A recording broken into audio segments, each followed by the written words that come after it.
Welcome back to From the South. As the United States head to the polls in the country's general elections, we welcome the journalist Abby Martin to offer her analysis of the process. Abby, thank you so much for joining us today. Thank you so much for having me. It's a pleasure. So the early voting numbers indicate Americans are very motivated to cast their ballots this year. Is it possible it means that this will likely be a high turnout election? So I think that all of the early voting numbers that we're seeing, which is, you're right, it's a lot. It's astounding numbers across the board of people who are coming out early. We're less than 2 weeks away from the election. Millions of people have already cast their ballots. I think that that's largely to be expected because of the pandemic.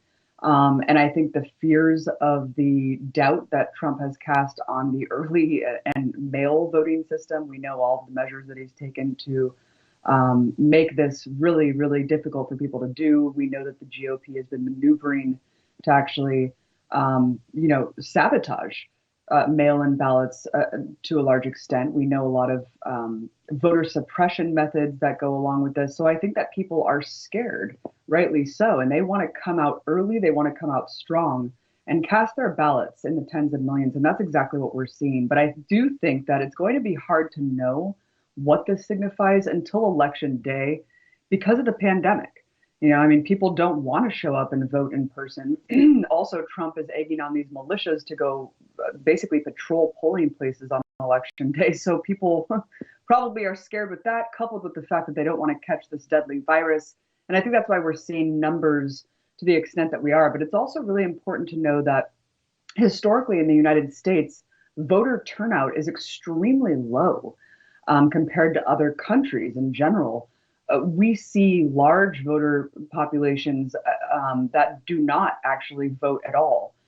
In the 2016 election, the largest voting bloc was actually non-voters. So 50% of eligible voters, which in the United States, we're talking about over 100 million people, simply did not engage in the political process. As much as people blame the Green Party and third-party ballots on Trump's election, it's worth noting that in a lot of these swing states, voters actually came out, cast their votes down ballot, but actually left President blank more so than did vote for Jill Stein and the Green Party. So it's really important to understand that's really the problem here is the lack of engagement from non-voters. And where are the Democrats? What are they doing to really engage with this base, and what are they doing to bring these people out to the polls instead of this kind of locked-in voter bloc that they expect to come out in every election? I think that really speaks to the fact that both parties do not meet the needs of the vast majority of working-class people in this country when we're talking about 30% of people at least that can't afford, that are living paycheck to paycheck, essentially.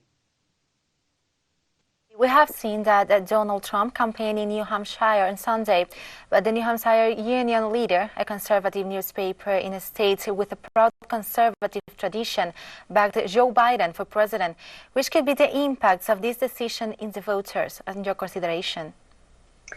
So I think it's important to understand that Joe Biden has been using kind of this strategy to court conservatives and Republicans, essentially, his entire campaign. You can look at the field of the Democratic primary and kind of see that Joe Biden was almost the most right-wing candidate up there.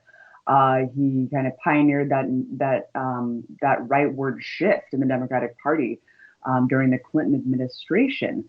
And that's exactly what you're seeing today. His rejection of things like the Green New Deal, his rejection and promising to veto Medicare for all when the vast majority of people, that both Democrats and Republicans, agree with this. So I don't think it's going to change the outcome.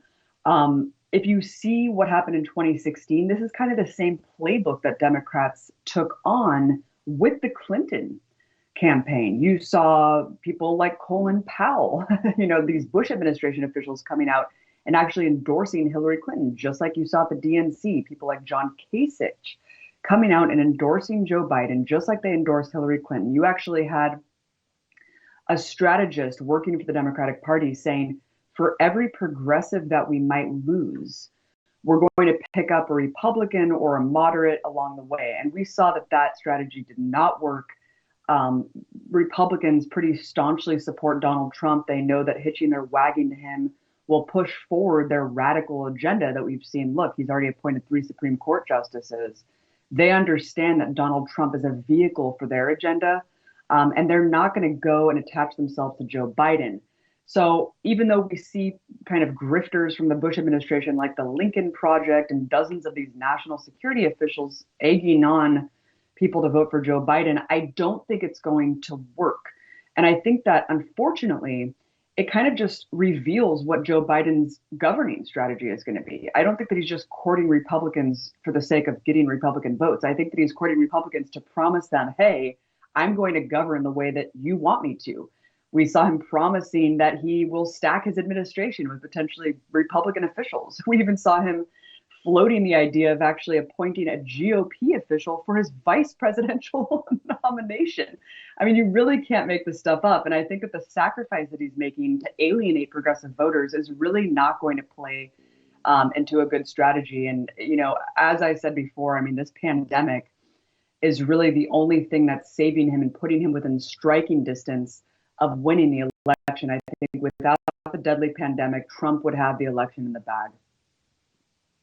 So, you know that President Donald Trump has just banned remittances to Cuba. So specialists consider this is a desperate decision to attract votes from the ultra-conservative sector in Florida.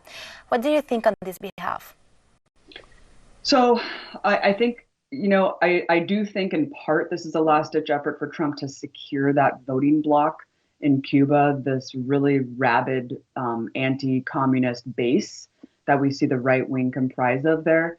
However, I don't think this is a last-ditch effort in the sense that he has been doing this his entire administration so far. I mean, this is kind of in line with his character, with his policies. Look no further than you know, appointing someone like Elliott Abrams, who was overseeing right-wing death squads in Latin America to oversee Latin American policy. Look no further than appointing John Bolton to oversee and pursue these policies of the Monroe Doctrine. And installing coups across Latin America. We see the devastating sanctions implemented against Nicaragua, Venezuela, and Cuba, revamping that normalization that Joe Biden put into place. That was actually a really, really great measure. Of course, the embargo is still in place, this 50-year genocidal embargo that's preventing medicine and food from getting to the Cuban people. The troika of tyranny, right, to replace the axis of evil during the Bush administration. So all of these things, I feel like it's expected that Trump is going to cater to the right wing in Cuba. It's expected that he's, you know, basically running on anti-communism and honing in now, which I think is really scary, on blaming everything on the left. So he is literally running his campaign on saying the left is the problem, communists are the problem, socialists are the problem. And what's really sad is that you have Joe Biden kind of molding to that narrative that Trump has put out there. You have him campaigning now on saying, oh, no, I'm not a socialist. I'm not a socialist. Well, what are you talking about? We know that you're not a socialist. We know that Democrats aren't socialists. There's no one really in Congress that's a socialist. Bernie Sanders wasn't even a full socialist. So this fear mongering about communism and socialism is really just absolutely outrageous, and it's really taking center stage in this election. And sadly, you see Joe Biden falling prey and falling victim to that narrative and putting himself on the defense, where you have Obama actually campaigning in Florida right now saying, I know Joe Biden, I know him well, and don't worry, he's not a socialist. It's like, well, what is your program to the millions of people who are suffering during the pandemic? What do you guys have for them instead of promising that you're not going to be socialist and communist? People are dying. People need help. People need economic assistance. So, you know, I think that when you're looking at this election, the polls nationally show Biden just completely trouncing Trump. But I think that that's really dangerous to say, oh, he has the election in the bag. Swing states, the polls are much closer, and this election is far closer than we think. Thank you, Abby. Thank you so much for joining us and for offering your insights on this important electoral process.